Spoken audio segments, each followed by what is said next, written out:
Get ready to hear the truth about America on a show that's not immune to the facts with your host, Dan Bongino. As I said, I'm not doing 24-hour doom and gloom. Ladies and gentlemen, the unemployment numbers today were devastating, but I'm going to give you some potential green shoots and some possible optimism to look at. I'm going to also talk about some trade-offs here and a little hidden gem that seemingly escaped widespread media coverage in that Michael Horowitz report about FBI spying that everybody seemed to ignore. A lot going on. Today's show is sponsored by ExpressVPN. Listen, protect your online activity today from prying eyes. Go to expressvpn.com/Bongino. Welcome to the Dan Bongino Show. Producer Joe, how are you today? Fine, sir. Dude, I'm staggering. Those unemployment numbers are enough to knock me off my chair. We've never wait till I put them in context.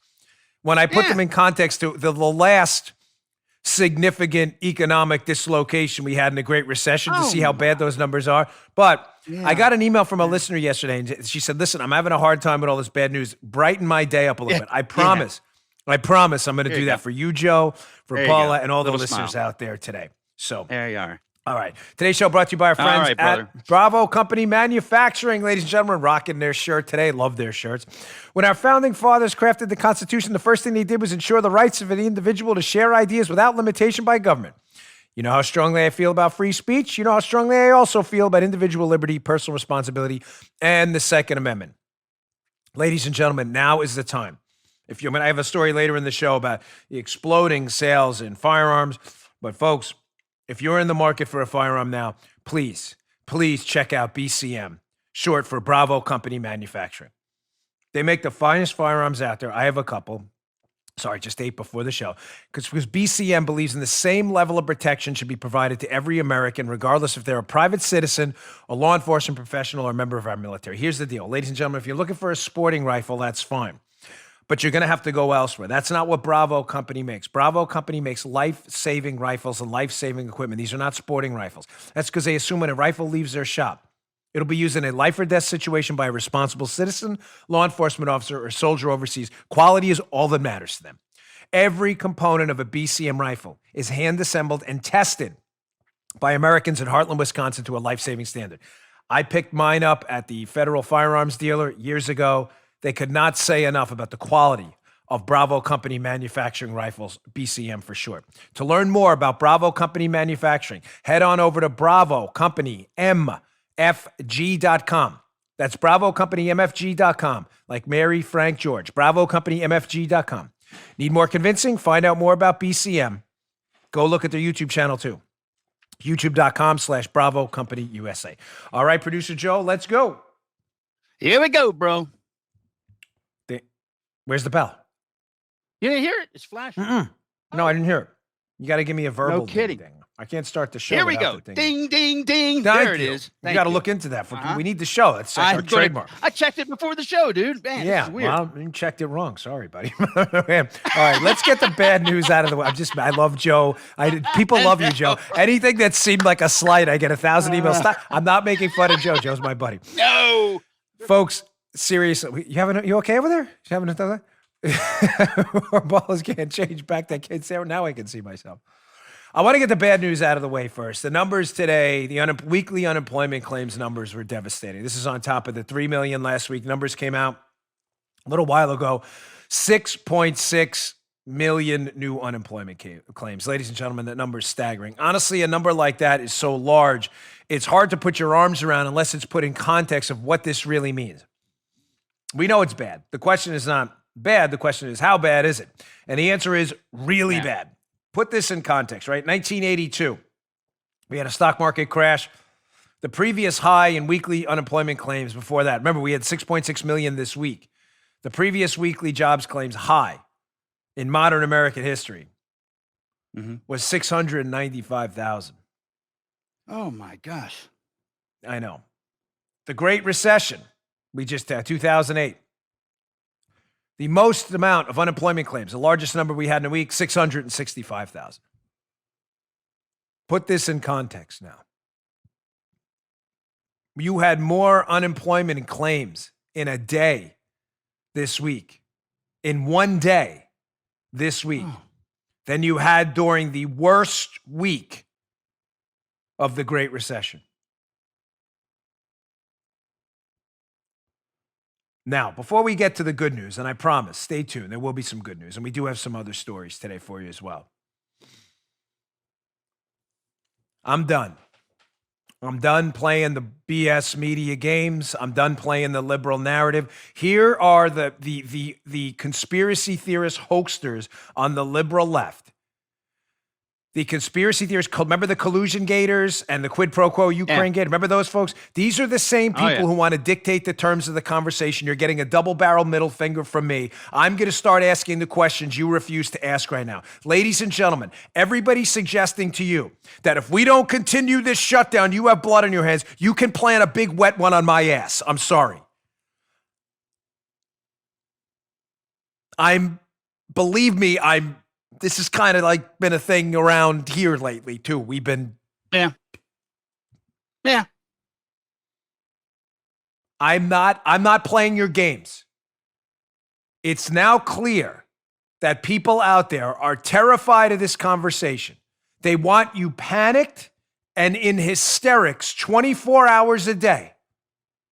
And the only way to do that, to distract you from the catastrophic damage being done to our economy, is to keep you panicked and in hysterics 24 hours a day and to keep the facts and data from you.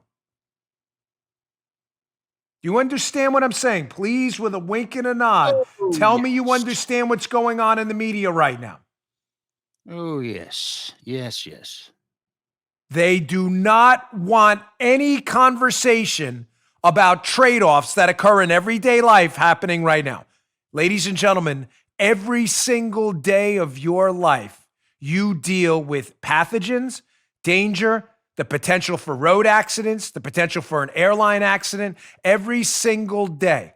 Construction workers go to work, and you know construction's one of the most dangerous fields out there. Do you know that? They have death rates on par with law enforcement. Do you know that in construction, people die all the time? Why? We can't risk a single life for a building. People do it every single day. You're asking them, construction workers and cops, our police officers, our firemen, our corrections officers, our EMTs and paramedics, you're asking them to take a risk for you. You're putting their life. Wait, Joe, I thought we're not allowed to have a conversation about putting one life at risk. We're not allowed to have that conversation, right? That's right. Yeah. Only when it's someone else. Not allowed. No, doctors, EMTs, cops, you need to go to work right now and put your life at risk to keep us alive. Mm-hmm. But when it comes to average Americans being able to make that same decision, in other words, like, we're going to keep this shut down for how long again, despite the fact we just lost more jobs in a day than we lost the worst week of a Great Recession? We don't want to have that conversation about trade-offs. You're not allowed to, because if you're allowed to have that conversation, the media won't dictate the terms of battle, and the terms of battle are this. We will shut this down and continue to destroy our economy, our future, our kids' jobs, our prosperity, our livelihood, and our life savings. We will continue to do it because we said so. And any conversation about, is this really commensurate with the threat level of this virus, that will be silenced immediately. Believe me when I tell you, I'm in this environment. It's happening everywhere. Trust me. Cash that check. So let's do some numbers now. How many people, Joe, have we lost to the coronavirus? We've lost 5,137 as of this writing. Now, those numbers are in some dispute because in New York, there was an interesting thread yesterday that some of the people who passed tragically in New York died with coronavirus. That does not necessarily mean they died from coronavirus. Matter of fact, there's a large disparity in those numbers when you introduce that. Having said that, let's attribute every loss in New York to coronavirus just for the sake of doing some basic numbers about risks and commensurate responses by the United States government. So we've lost 5,137 people. 6.6 million people lost their jobs this week at the low end. Those are the people who filed. There's probably hundreds of thousands, if not millions more, who haven't filed yet. So let's just say, Joe, for the sake of math, let's go down a continuum. Let's say at the high end, 10% of those people fall into drug use, stress from losing their jobs and their life savings. Mm-hmm. Let's say 10% of those people. That would be 660,000 people who are going to suffer extremely negative health outcomes. I haven't even gotten into suicide yet. Drug use, alcoholism. I was a question asked yesterday about an increase in domestic violence now at the White House press conference.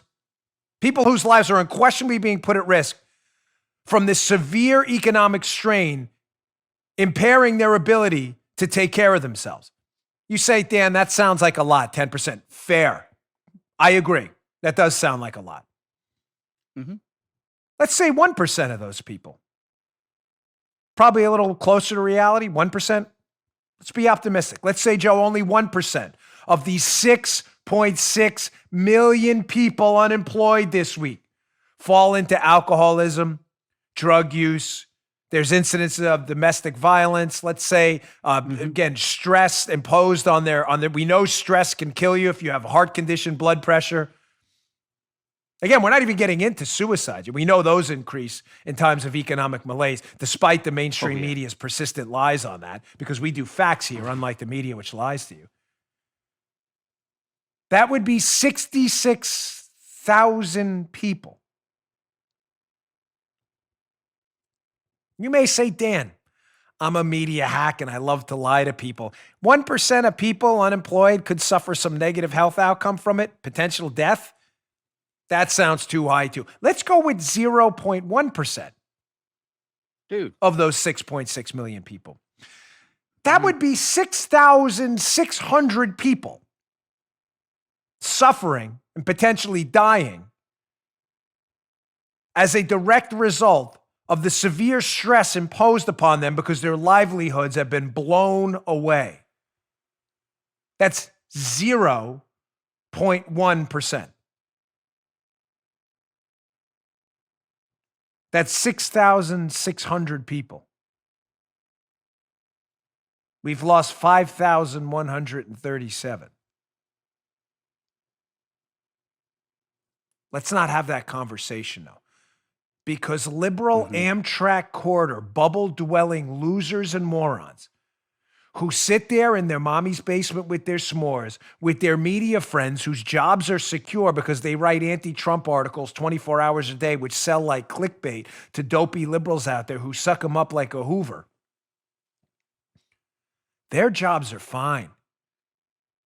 They can armchair quarterback all day. So they set up straw man arguments, dutifully lapped up by the media, straw man arguments, Joe, that if you dare, again, I give you the dare me, you get the double-barreled middle finger, and I triple down on everything. If you dare mention the fact that a economic shutdown, nearly nationwide at this point, based on the number of states, that an economic shutdown may cause health damage, financial damage, and economic damage far worse than if we were to consider an alternate mechanism for controlling this potentially deadly virus nonetheless. If you dare mention it, Joe, you want people to die for the stock market. Go blank, fill in the blanks, yourself losers. You're not the ones out there. Listen, ladies and gentlemen, we'll be okay. In case you think this is some self-serving thing, I'm telling you, we'll be fine. It's not about me. You have no idea, not you in the audience, because you're getting them too. These liberal nutbags in their media bubbles in the Washington, D.C., New York Amtrak tour. You want people to die, open up the economy. You want people, it's about the stock market. You have no idea the rage building in the real world. None. I don't even want to, because I'm game for it. I'm a semi-public figure, but the people I talk to aren't, and I don't want to expose them to the rage mob. I'm going to keep their identities and the names of their businesses obviously out of this. I'm telling you at least 10 to 20, maybe more communications a day from people who are not politically active, who are friends, associates of friends, and people who know me, who communicate with me every day. The rage building at the response to this is getting to the red line, folks. You are wiping people out.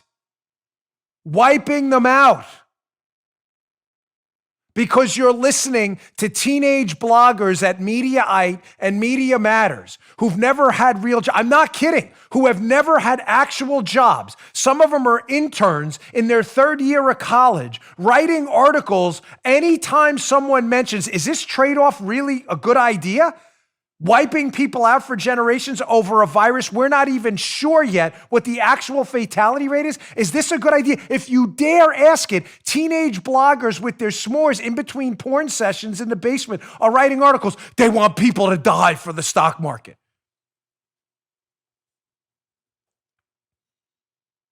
And suckers are falling for it. No, not here. You can plant a big wet one, you know where. Now, let me give you some optimistic notes. I know that was a dour opening, and forgive me, but I had to set the table for what's going on behind the scenes, folks.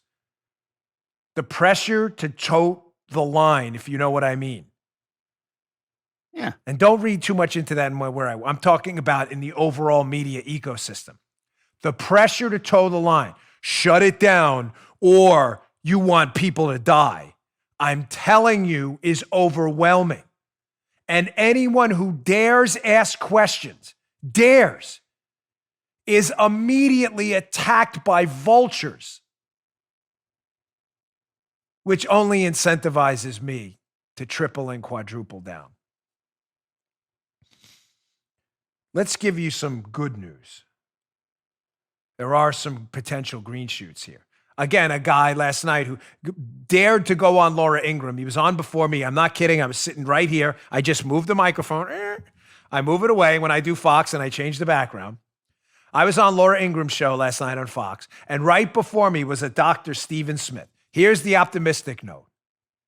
He said something last night. I'm not kidding. I had my earpiece in. I heard it, and I took a note right away. I've got to cover this tomorrow. This isn't a teen blogger from Mediaite. This is a real person with an actual job.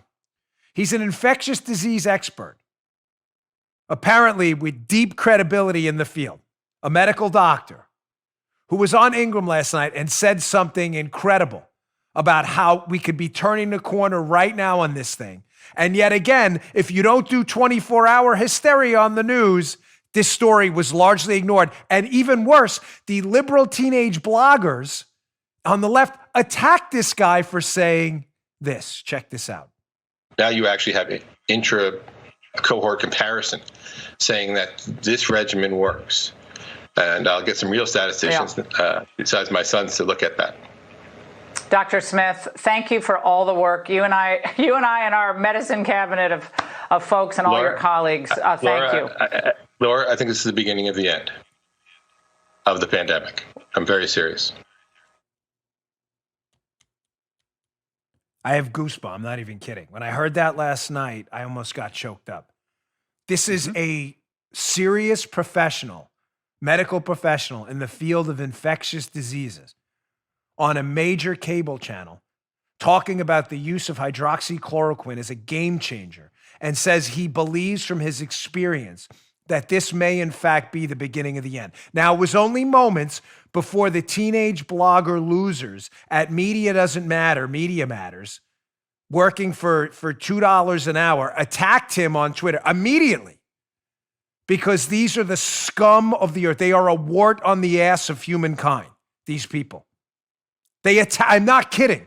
I'm not even going to tell you who they are because I'm really afraid of how nasty it's going to get out there, and I don't want to control. I'm not even going to tell you who these losers are. This guy on the front lines is talking about game-changing results to the use of Plaquenil and a medication regimen in healing the sick from this deadly virus. And he's attacked because he appeared on Fox News and spoke about a drug that President Trump mentioned. Ladies and gentlemen, we were dealing with, I'm not kidding when I say this, we are dealing with a media environment right now of sociopaths. I am not kidding. I do not use that term lightly. Not all of them, not even a majority of them, but a small pocket of absolute lunatics at Media Matters, Mediaite, and elsewhere who are clear sociopaths, actively attacking people on the front lines, trying to cure humanity of this plague. I am not kidding. That guy gave me goosebumps. We may be looking at the end of this. You're not allowed to talk about that, Joe. We need 24-hour hysteria and panic. Tune into my station. Click on my stupid website. Yeah, misery. All the time. Not here. Did you hear that? That's right, brother. Let me give you some other good news. ScienceMag.org article. There's an old vaccination that's been getting some, not designed specifically to target the Wuhan virus, by the way.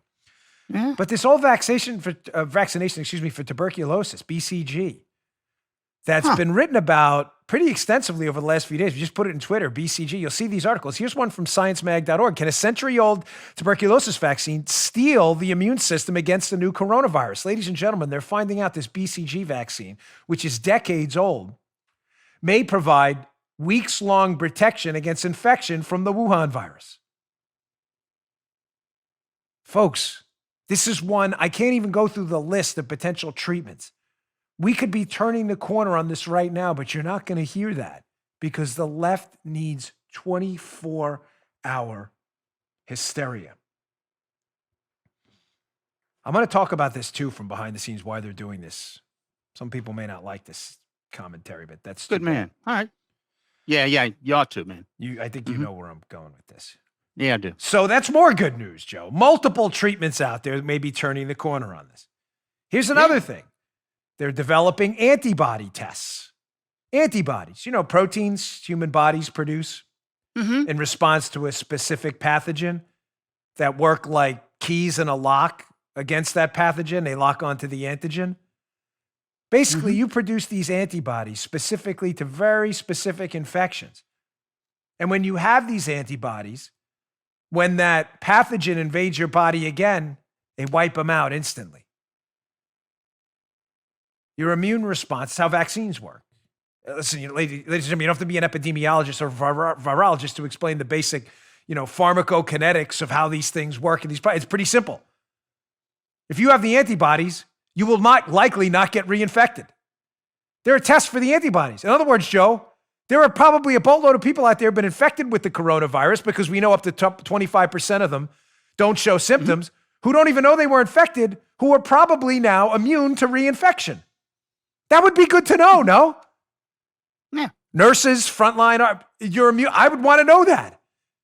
Antibody tests are coming out, are being developed right now. Some of them are already out in the market where people are going to know. We can alleviate that stress from a lot of people who may have already been infected. Now, let me give you some economic good news and a note of optimism, ladies and gentlemen. I'm going to cover this story in more depth tomorrow. It's worth your time, but just let me touch on it a little bit today. The NFIB, a business survey they put out to small businesses in America, did a survey right before this hit in March. I'm going to cover this in more detail tomorrow because it's important. Ladies and gentlemen, the economy was exploding before this hit. I promise you, all of that did not go away. One key figure, right before it, 54% of businesses surveyed were hiring. 54%, a majority for liberals listening. Ladies and gentlemen, that didn't all disappear. A lot of it did. Some of it did. Some of it's not coming back. But it didn't all go away. As I said to you in a prior show, economic activity is being suppressed right now because the government is largely shutting down businesses, which I think at this point is a dreadful move. I can't say that enough. There are tailored responses that would be more appropriate. When you go back to a restaurant after having the restaurant closed for 3 months, you're not going to eat twice to make up for the restaurant trip you didn't take. That economic activity is lost, tragically. But other economic activity isn't. If you're a business owner that's staying afloat right now and you needed a new car because your car's broken down, you're still going to buy that new car. You're just going to buy it later than you did now when the car dealer reopens. Ladies and gentlemen, thousands of other people are thinking the same thing. Meaning when the economy does open up, because either the chloroquine works, we have this BCG vaccine, we have the combination, we find a new vaccine for this. When this happens, and it's going to happen soon, we are going to fix this. You are going to see an explosion of economic activity that can't be delayed anymore. You're running out of gas in your gas tank? You got to fill up your gas tank. You needed a new car before? You're going to have to get a new car now. You may have to get a cheaper car, but you're going to buy a car. This is all going to come in a flood of economic activity when this economy opens up again. I'm not cherry picking anything. I'm not telling you like liberals in the media who lie to you every day. Oh my gosh, it's going to be all terrible. We're going to die all the time. I'm not telling you either. Everything's going to be great, folks. Don't worry. It's not going to be great. But there are green shoots of things that are going to happen that I think will change possibly for the better when this is over. Let me give you some. I just talked about bottled up economic activity. That is going to happen. Movies you didn't see. I'm not a big fan of Hollywood, obviously. Once in a blue moon, we go to a movie now. But those movies that are being held up, they're going to come out too. You may say, I don't care about Hollywood people. Ladies and gentlemen, I don't care about these liberal actors either. But again, I'm not a liberal. I'm not going to lie to you. There are people who work in the industry. I know. I get their emails all the time. People who are Foley artists and voiceover artists. Joe's in entertainment. Joe was a musician. Joe's not a liberal. He matters too. What, because we don't like Brad Pitt, we got to screw over the lighting guy? Again, I'm not shilling for Hollywood. I'm just telling you, movies are going to come out later. People are going to go see them. You will have economic activity come back. Here's another note of optimism. Listen, the oil industry's in trouble, and they're a big employer. And I'm desperately hoping they recover. But gas is very cheap right now. Do you understand what kind of a de facto tax cut that is for Americans when they go back to work? Ladies and gentlemen, you're talking about gas. It was $4 a gallon just, 10 years ago? That's now selling for places for like $1.25. You're talking about hundreds of billions of dollars of money not burned off in your V6 that are now back in your wallet. That's real money. Finally, my last note of economic optimism when this bottled up economic activity is unleashed. You've had savings forced upon you in some cases, and in other cases, especially business owners, you've had to burn through savings. But in other cases where businesses, some are staying alive, there have been people who've been forced to save money because there's nowhere to spend it. Those people are going to get back to our economy and spend that money in a flurry of economic activity when this is over. Again, not everyone. Sadly, all too many Americans, 6.6 million unemployed, and the business owners who employ them are burning through savings right now. But there are other pockets of people who've been forced to save money that they otherwise would have spent. That money will make its way into the economy.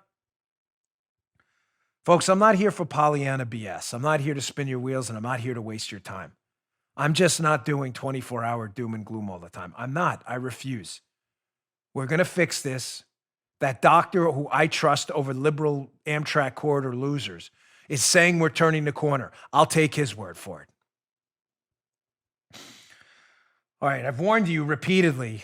Let me get to my second sponsor here, but I've warned you repeatedly about Nancy Pelosi. No phase 4. Please stop the talk of a phase 4 stimulus. It is not a stimulus. Please stop. We just spent $2 trillion. Please stop. And let's figure out if that worked. I'm going to show you in a second how Pelosi's already planting the seeds for a disastrous ideological expansion of big government at the expense, of your wallet and so-called phase 4. Today's show also brought to you by buddies at ExpressVPN. Ladies and gentlemen, you hear me talk about ExpressVPN at the open of every show. Listen, protect your privacy now.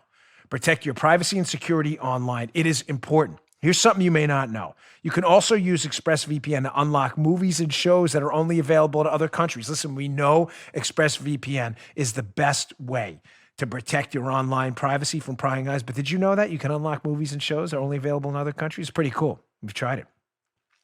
Now that so many of us are stuck at home, it's only a matter of time before you run out of stuff to watch on Netflix. So this whole week, we've been using ExpressVPN to binge watch shows you just can't get if you don't have ExpressVPN. It's pretty cool. Here's how it works.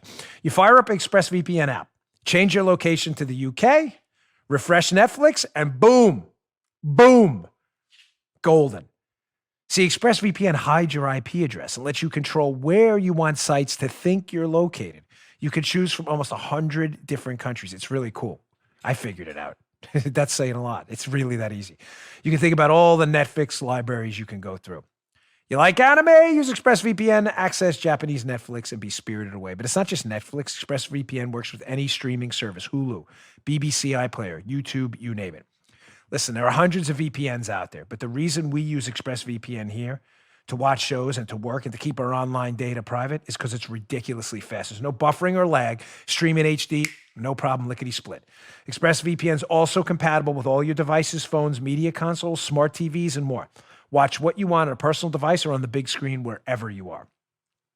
If you visit my special link right now, expressvpn.com/Bongino, we give it out at the beginning of our shows, you can get an extra 3 months of ExpressVPN for free. Support the show, watch what you want, protect yourself online with ExpressVPN at expressvpn.com/Bongino. Okay. Folks, no phase 4. This phase 4 of this so-called stimulus is a scam. They are already loading it up with Democrat garbage. Again, don't take my word for it, ladies and gentlemen. I always beg you to fact check yourself. Please, fact check everything I tell you. Listen to Nancy Pelosi on CNN with Anderson Cooper, who basically slips, although I'm not sure she slips, and says, hey, listen, this phase 4, we've got some ideas. This is a short one, but this is worth your time. This is a reasonable amount of time to say we couldn't get everything we wanted in the other bill. Let's begin to go down this path. But it is going to be a number of weeks because we're not here. Okay, so you couldn't get your ballot harvesting, your Green New Deal compliant planes, your how many white dudes do you have in a boardroom in the last bill, so now she wants to pack it into a new bill. The answer is no. Folks, please. I'm humbly and with the greatest of respect begging you to call your congressmen and your senators, please, and shut this down. We should be working on reopening our economy and an exit plan from phase 3. What's the exit plan? What is the exit plan? Are we going to cut government spending in the future? Is there going to be some accountability for this money spent? How do we claw back the $25 million we gave to the Kennedy Center? How are we going to open the economy? Are we going to recommend face masks? The communications have been confusing on that. Are we going to recommend the continued quarantine for immunocompromised folks and the elderly while open up the economy to people who are young and healthy? Are we going to distribute antibody tests to make sure people who are who they think they had the virus are in fact immune and can go back to work without fear of reinfection? Are we going to get that virus vaccine out there by January? Where's the battle plan to escape phase 3 before we spend another couple $1 trillion on phase 4 and bankrupt entire generations? Ladies and gentlemen, government bonds are not net worth. That's an overly fancy way of saying when the government spends money, it is not net worth to you. It is not going to make you richer. It is a Band-Aid, a bridge loan to get us out of phase 3. That's it. No phase 4. Shut this down now. Let's see what happens with the $2 trillion we just spent. Now, you're always a few weeks ahead of the news cycle on this show. I warned you last week and on a show this week as well that the Democrats, listen, ladies and gentlemen, they're already preparing their next narrative. I'm going to show you a tweet from the Democrat sage Lawrence Tribe in a minute. But the Democrats are already preparing for their next attack on Donald Trump. We've seen countless attacks, but so far the two big ones have been the PP tape collusion hoax, number 1, and number 2 was the quid pro quo Ukraine hoax where Donald Trump was impeached for a crime with no victim. There was a quid pro quo with Ukraine. Ask the Ukrainians. They're like, there was no quid pro quo. Fascinating how that works. A crime, Joe, with no victim. Amazing how that always happens. Round 3's coming. Don't listen to me. Don't fact check. Don't listen to me. I encourage you to fact check. Round 3 is coming, led by no less Adam Schiff and Nancy Pelosi themselves. But I want to play this video again, hammering home the point. Hat tip Tom Elliott on Twitter always has the best supercuts. This is a Grabian supercut. You got to follow Tom Elliott on Twitter. He does a great job. Best supercuts ever. The narrative is going to be Trump lied. People died, Joe. Trump didn't react properly and didn't see the threat coming. Here is you please Save this super cut and blast it everywhere for your dopey liberal friends who will still insist that they were all over this thing in January, the Wuhan virus, while Trump was asleep at the wheel. Here is a super cut of Democrats. If you want to watch it, youtube.com/Bongino, but the audio is fine, of Democrats downplaying this whole thing, Joe. Don't worry. It's like the flu. Check this out. The risk to New Yorkers for coronavirus is low, and our city preparedness is high. This should not stop you from going about your life, should not stop you from going to Chinatown and going out to eat. I'm going to do that today myself. Come to Chinatown. Here we are. We're, again, careful, safe, and come join us. There is no concern at this time for coronavirus in our region. The Department of Sanitation is ready for Mardi Gras 2020. The facts are reassuring. We want New Yorkers to go about their daily lives. But there's really no need to panic and to avoid activities that we always do as New Yorkers. We are a hardy people. Americans do not need to panic. What I would suggest, however, is that Americans take this as a wake-up call for seasonal flu. There's very little threat here. This disease, even if you were to get it, basically acts like a common cold or flu. So we're telling New Yorkers, go about your lives, take the subway, go out, enjoy life, and certainly not to miss the parade next Sunday. I'm going to be there. If you had to, would you close down the borders? No. We need to be honest about the American people. With the American people about the fact that we can't keep people coming here from China. And transmission is not that easy. I think there's been a misperception that coronavirus hangs in the air waiting to catch you. No, it takes direct person-to-person contact. We also know that if it were likely to be transmitted casually, we would be seeing a lot more cases. Right, because this is New York and you're in elevators and trains with everybody all the time. There we go. Don't listen to me, ladies and gentlemen. Listen to the Democrats themselves. That was Ron Klain, the New York City health commissioner, the New York City mayor, a bunch of prominent liberal media figures pretending to be journalists saying, don't you worry, it's no big deal. These are some of the same lunatics, especially Ron Klain, Obama's former Ebola advisor, with no medical experience whatsoever, by the way. These are some of the same lunatics now, trying to foster a BS narrative that Trump missed the ball. Trump lied, people died. So what are we going to get? We're going to see this Daily Caller article come to fruition shortly. In the real world, Daily Caller, Adam Schiff. Adam Schiff is back, pencil neck collusion hoaxing loser. Adam Schiff wants to create a 9/11 style coronavirus commission by William Davis. Story will be in my show notes, Bongino.com/newsletter. Ladies and gentlemen, nothing the Democrats do is by mistake. As I said to you yesterday, not to repeat the show, but the point is worth repeating. You are going to hear 9/11 comparisons over and over and over again, despite the fact they have nothing to do with one another. Why?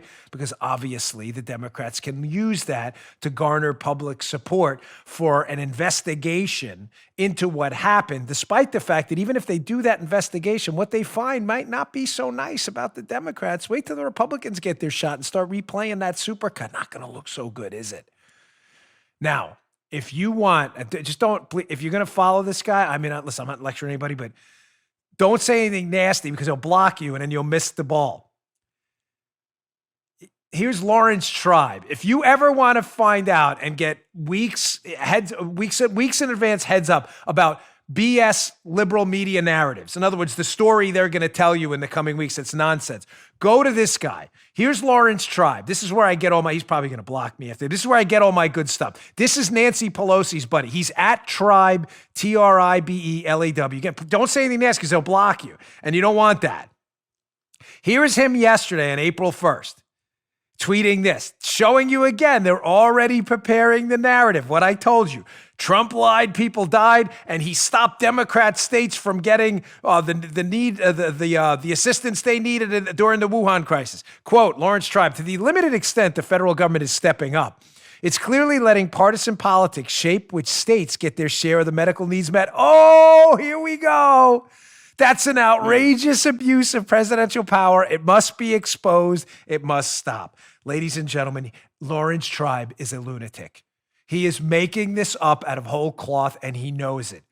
Even the liberal, far-left, radical, atrocious governor of California, Gavin Newsom, this guy's terrible, has said when asked on CNN, I'd play the clip, but I could go on with this all day. Hey, is President Trump been responsive to your needs? And Newsom was like, yeah, I'd be lying if I said otherwise. There is no evidence whatsoever to support anything Lawrence Tribe puts in that tweet. But this is Nancy Pelosi's. He whispers in the ear. He whispers in her ear all day, like sits on her shoulder. This is their next narrative. Trump lied about the threat, despite that you just heard the Democrats downplaying it. Trump lied about the threat. And then when it came to responding to the states, he helped Republican states over Democrat states. This is going to be their next hoax. It's right there. Just follow Trump. You can follow him. Don't comment on it. Just follow this guy every day. You will be months ahead of what Nancy Pelosi's thinking because Tribe is Nancy Pelosi's brain. Her brain exists outside of her body in the Lawrence Tribe Twitter feed. Just mark it. Just mark it. What's the date? April 2nd. Mark it.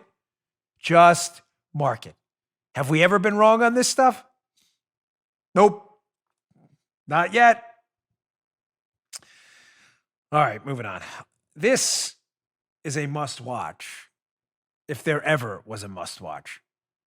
Tucker Carlson, I was going to get to this yesterday, but I wanted to be sure I did this story right. Tucker Carlson did a segment on his show, not last night, but the night before, that has been going, no pun intended, viral everywhere. And it asks some pretty damning questions. Let me just get right to it. Did the Wuhan virus originate in a Chinese laboratory? Joe, you can't ask that either because, the liberal media folks, that's racist to say that, of course. And of course, when they put a perimeter a fence around what they say I'm allowed to say, I flip the double-barreled middle finger, jump over the fence, and quadruple down. Bada bing. So Tucker did this segment, and he asked some really compelling questions. And it kind of may explain why a lot of these media hacks in hock to China for some reason are desperate to make the Wuhan virus be called anything other than the Wuhan virus. Watch this. Do not tune out. Matter of fact, watch it twice. Check this out. Here's what the paper says. First, the scientists confirm what scientists around the world have said they believe. The virus most likely came from an animal known as the intermediate horseshoe bat. Here's the striking thing. There are no known colonies of this bat within 900 kilometers of Wuhan, nor is there any evidence that they were sold in the Wuhan wet market, despite many claims in the American media to the contrary, including on this show, by the way. Last night we did a segment on wet markets, the one in Wuhan included, and suggested that this bat was sold there. But let's be clear. The only actual analysis of that question that we're aware of is in this paper. These scientists interviewed almost 60 people, 59 of them, who frequented the Wuhan wet market. They confirmed there were no horseshoe bats for sale there, period. So that raises the question, where did the virus-carrying bats come from? And the paper says this, quote, we screened the area around the market and identified 2 laboratories conducting research on bat coronavirus. Within a few hundred yards of the wet market was something called the Wuhan Center for Disease Control and Prevention. According to public reports, the center used intermediate horseshoe bats for research. Then about 7 miles away was another facility. This one was called the Wuhan Institute of Virology. The Virology Institute also conducted research on intermediate horseshoe bats, the ones that were not sold at the wet market. South China University scientists concluded that the coronavirus pandemic, the one that people are dying from here, likely came from one of these 2 government labs in Wuhan. They noticed that a scientist at the Wuhan Center for Disease Control and Prevention had been exposed to the blood and urine of horseshoe bats. They also suggested that infected tissue samples from research animals may have wound up in the Wuhan wet market. And they ended the paper this way, quote, the killer coronavirus probably originated from a laboratory in Wuhan. Safety levels may need to be reinforced in high-risk biohazardous laboratories. Regulations may be taken to relocate these laboratories far away from city centers and other densely populated places, end quote.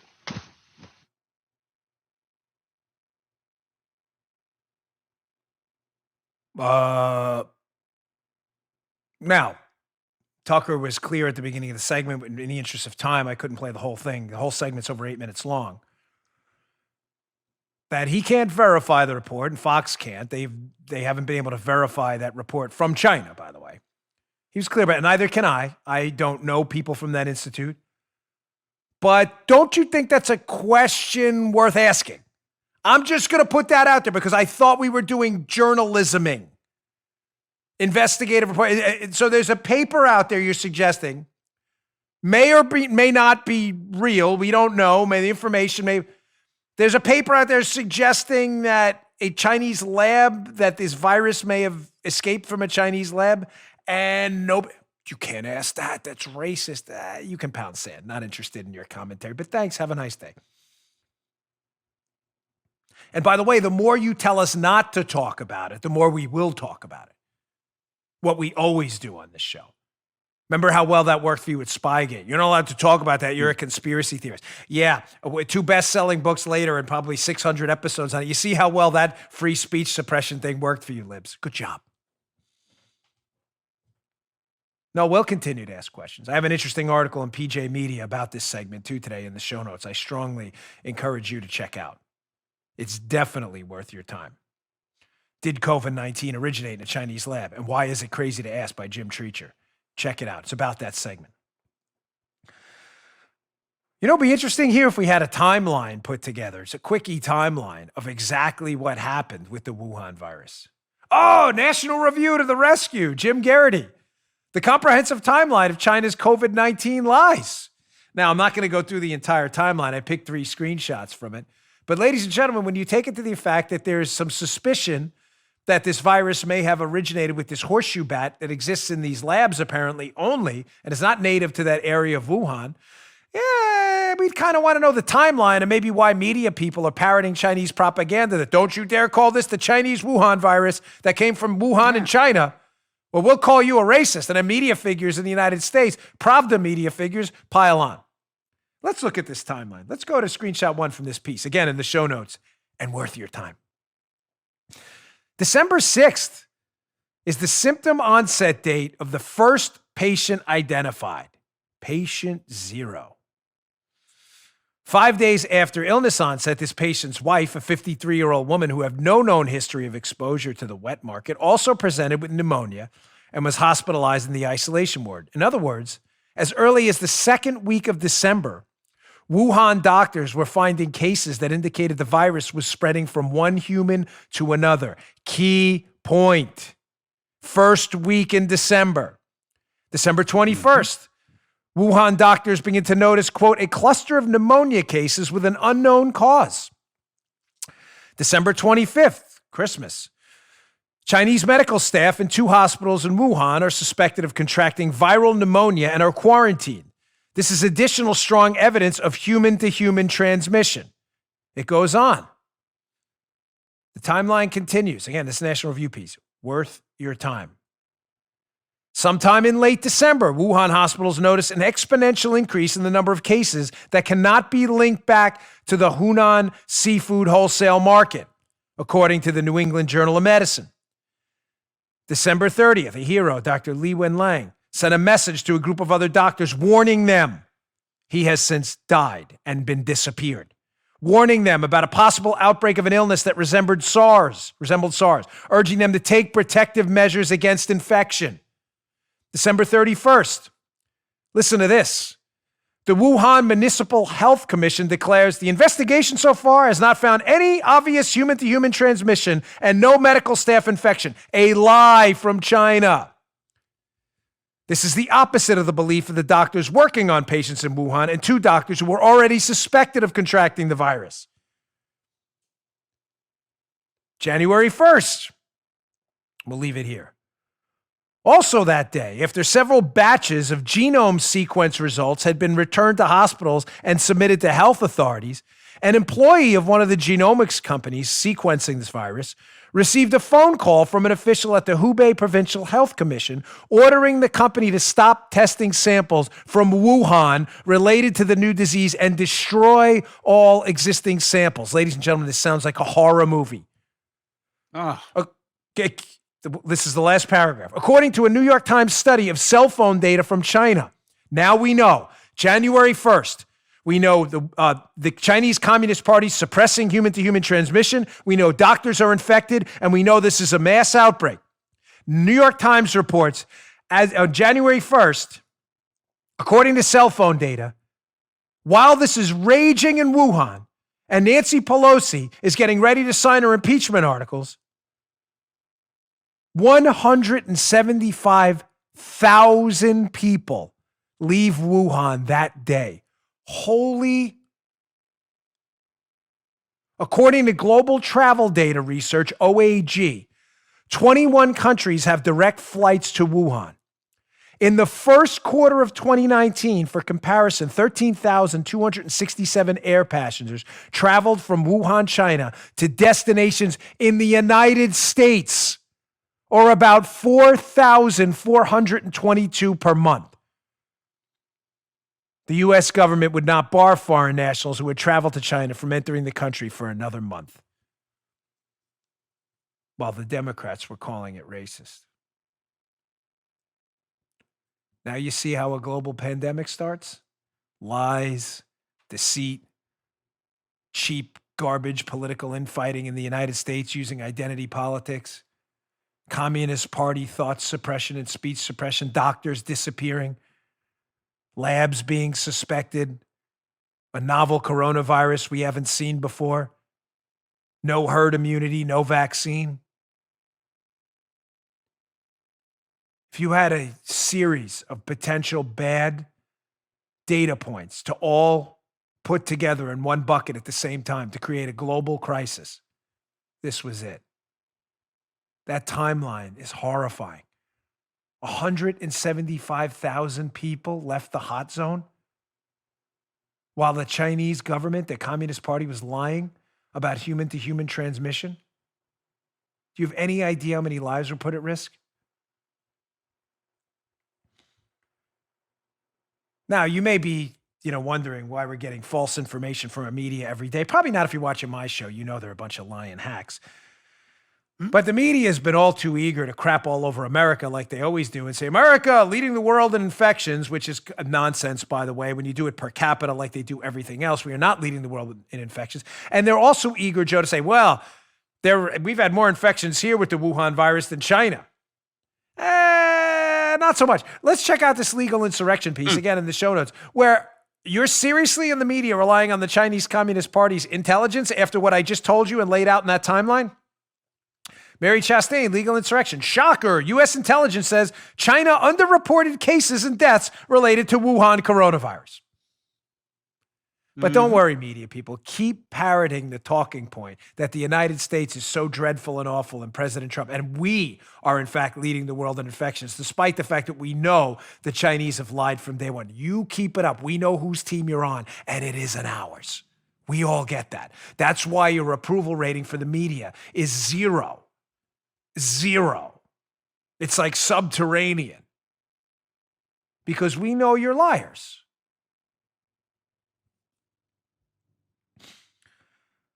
All right, I'm going to have to save portions of this for tomorrow. You know what? Can we just jump to let's go to the Wall Street Journal portions. I want to tomorrow's show is going to be important.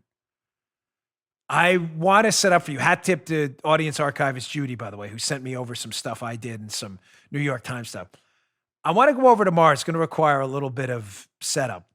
How the media softens you up for a narrative and produce to you the exhibits. They're going to be damning. Don't miss tomorrow's show. But there's a Wall Street Journal piece, and there are some hidden nuggets in the Horowitz report that came out yesterday. To be clear, that's the Inspector General report who was looking into the government's use of spying through the FISA courts, the terrorism courts, the Foreign Intelligence Surveillance courts.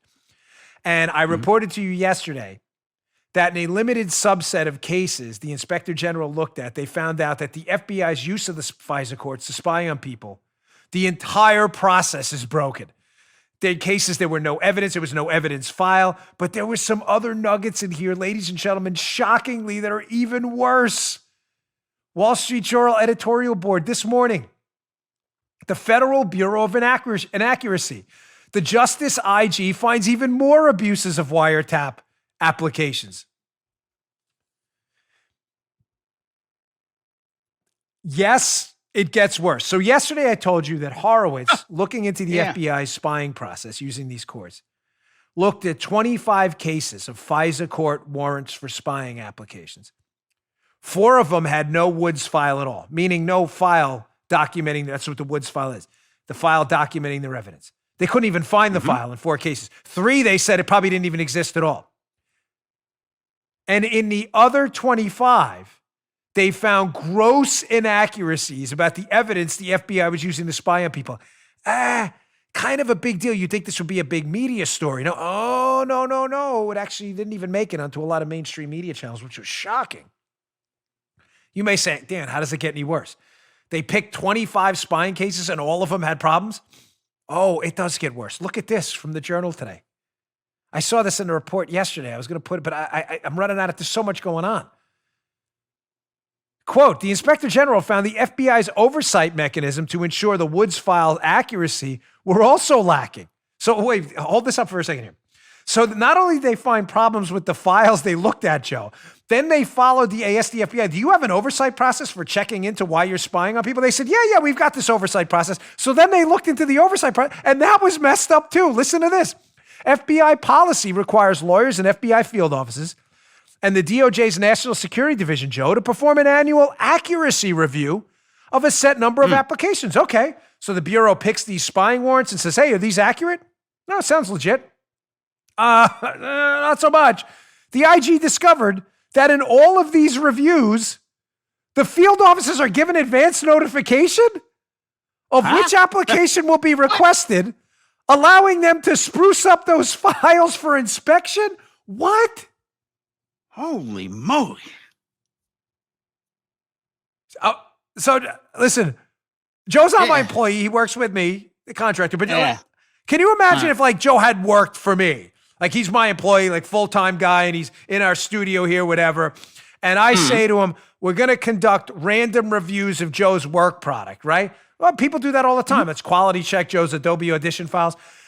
Do you think Joe is more likely, if I give him a week heads up that I'm going to look at episode, say, 1198 and check the audio quality? Do you think it's possible that Joe, if he gets a week's heads up, goes back and spruces up that audio file to make it sound really good so when I check it, I don't find any faults in it? Do you think that's possible? I'm just going to throw that out there. So, the last time you did that, I straightened it out. I would do the same thing.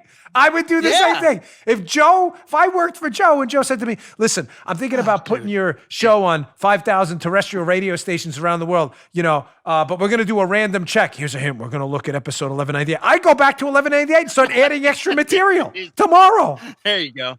So just to be clear, the Inspector General picks 25 cases. They're all screwed up. 3 of them don't even have Woods files documenting their evidence. The other 25, the evidence is screwed up. Then they say, hey, do you guys at least have an oversight process? Yeah, we got that too. But we give the FBI office a heads up about which files. So if they are messed up, they can go back and spruce them up before you look at them. What the hell is going on here? You may say, surely this can't get any worse. By the way, where are the civil libertarians? Again, where are you? Liberals, we care about civil liberty. The ACLU, where are you? Where are you? Now, the ACLU has spoken out about something, to their credit. Some. They should be on this every day. We're spying on people with no corresponding evidence files that are actually accurate. Holy Moses. Yes, it gets worse. Another part of the piece. Look at this. Even then, when the Bureau was given a heads up, hey, we're going to look at these files for the evidence you're using to spy on people, spruce them up. Even then, they were botch jobs by the government's own admission. Oh my gosh, this is staggering. The IG looked at 34 of these accuracy review reports. In other words, they were given a heads up first, which covered 42 FISA applications. Reports related to only 3 of the applications delivered a clean bill of health. Holy Moses. But, quote, the reports covering the remaining 39 applications, they were given the answers to the test already. identified a total of 390 issues, including unverified, inaccurate, or inadequately supported facts, as well as typographical errors. And when the results of these reviews go into reports, the IG found FBI headquarters doesn't use the findings in any comprehensive strategic fashion to assess the performance of individuals involved in and accountable for FISA applications. Man.